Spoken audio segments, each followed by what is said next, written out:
Assalamualaikum warahmatullahi wabarakatuh. Alhamdulillahi rabbil alamin. Allahumma salli ala sayyidina Muhammad wa ala ali sayyidina Muhammad. Wa qala al-mufassiru rahimahullahu ta'ala wa nafa'na bi'ulumihi fid daraini amin. Lahul Fatihah.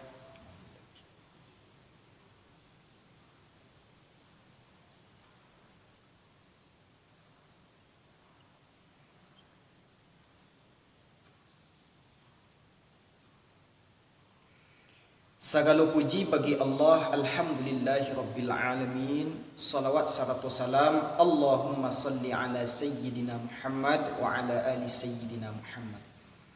Dun sana ambo di mana saja barado, mudah-mudahan kita selalu dalam keadaan sehat wal afiat dan barado dalam lindungan Allah Ta'ala. Amin ya mujibas sa'ilin. Pada kesempatan yang mulia ko, kita akan menjalehan tentang surah Al-Hadid yang terdapat di dalam tafsir Jalalain mulai dari ayat 22 sampai ayat 24. Bunyi ayatnya, A'udzu billahi minasy syaithanir rajim. Bismillahirrahmanirrahim. Ma asaba min musibatin fil ardh. Indaklah menimpa suatu musibah di bumi.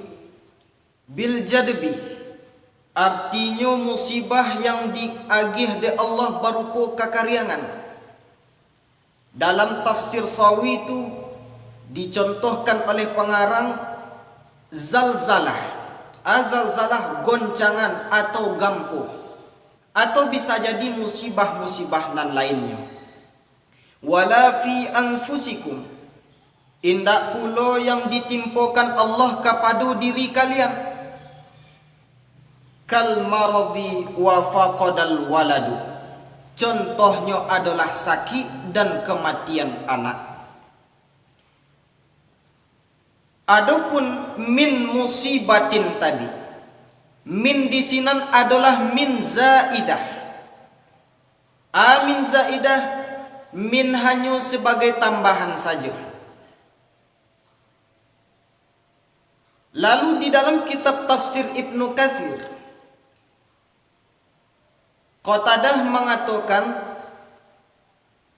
Allah diceritakan kepada kami kecik beliau, indaklah suatu musibah yang menimpa manusia berupa dia ada luka di badannya, atau kakinya ditusuk oleh duri, melainkan itu disebabkan oleh dosa yang telah dikerjakan olehnya.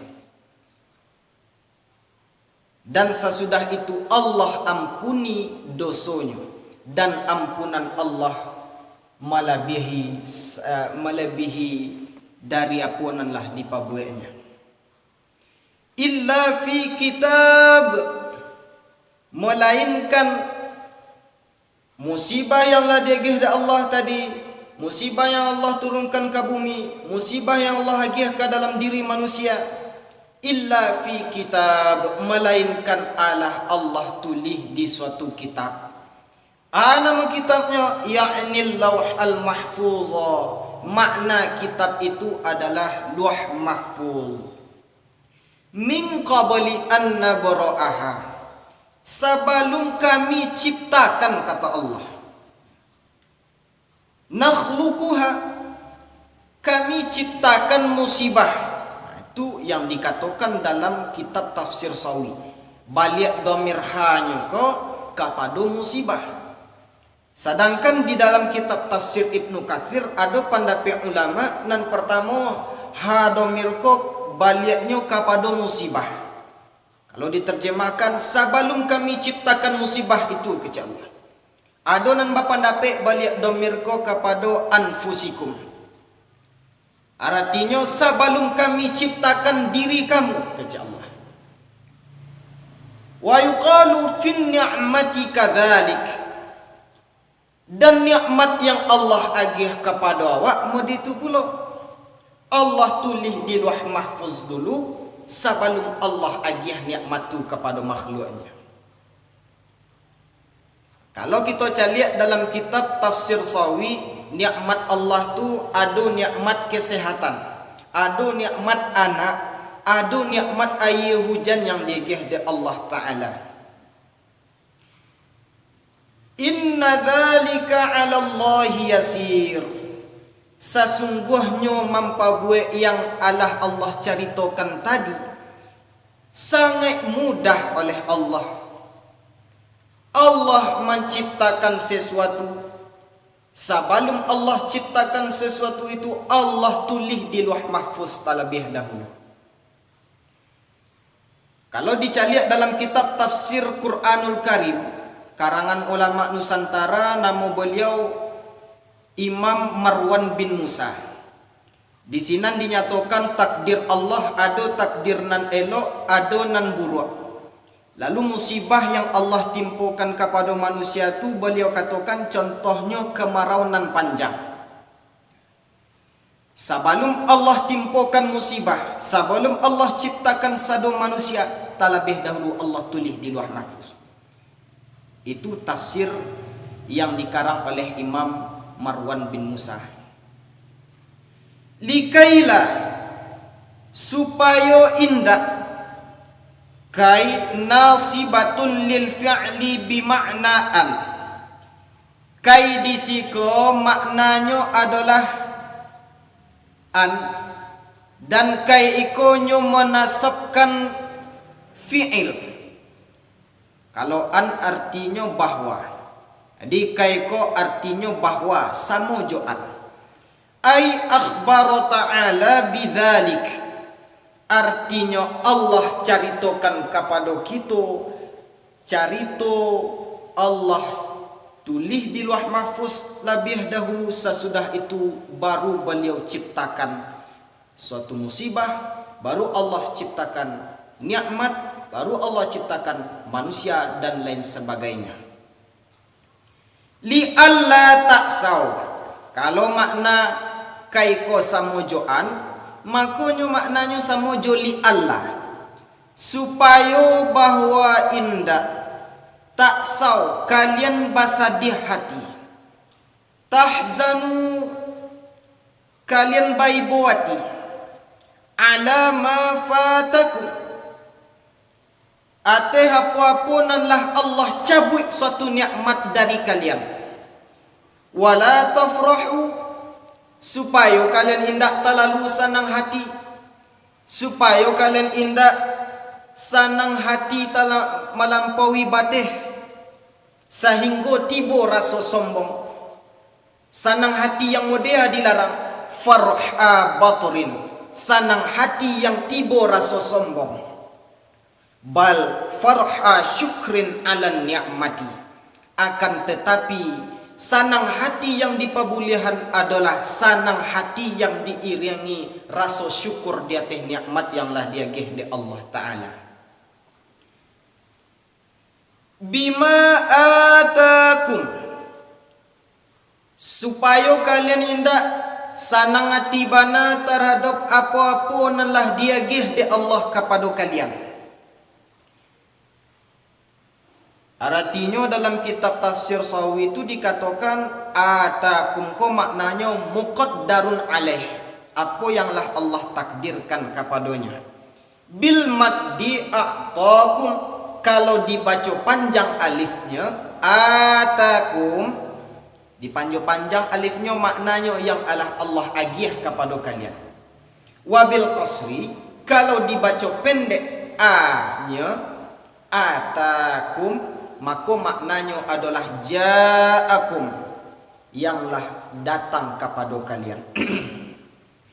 Wallahu la yuhibbu kulla mukhtalin fakhur, dan Allah indak suka kepada orang yang suka berbuat sombong.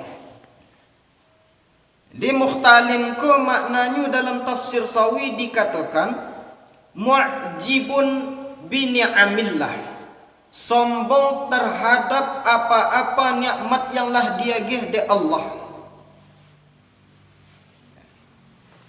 Mutakabbirin bima utiya,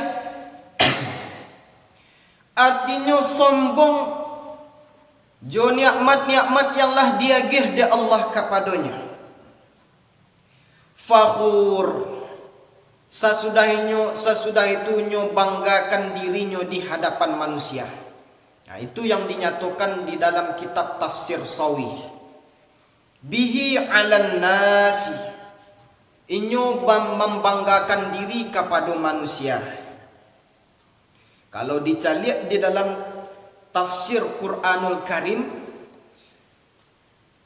di dalam kitab tu pengarang menyatakan gembira yang dilarang oleh Allah tu gembira yang melampaui batih sehingga tiba rasa sombongnya. Dek talampau sanang hati inyo panggakan nikmat yang lah diagih dak Allah kepada manusia, lalu inyo nyatakan nikmat itu memang hasil usahanya surang. Sesudah itu inyo ndak mengakui nikmat itu dari Allah. Itulah orang yang dibanci oleh Allah Ta'ala.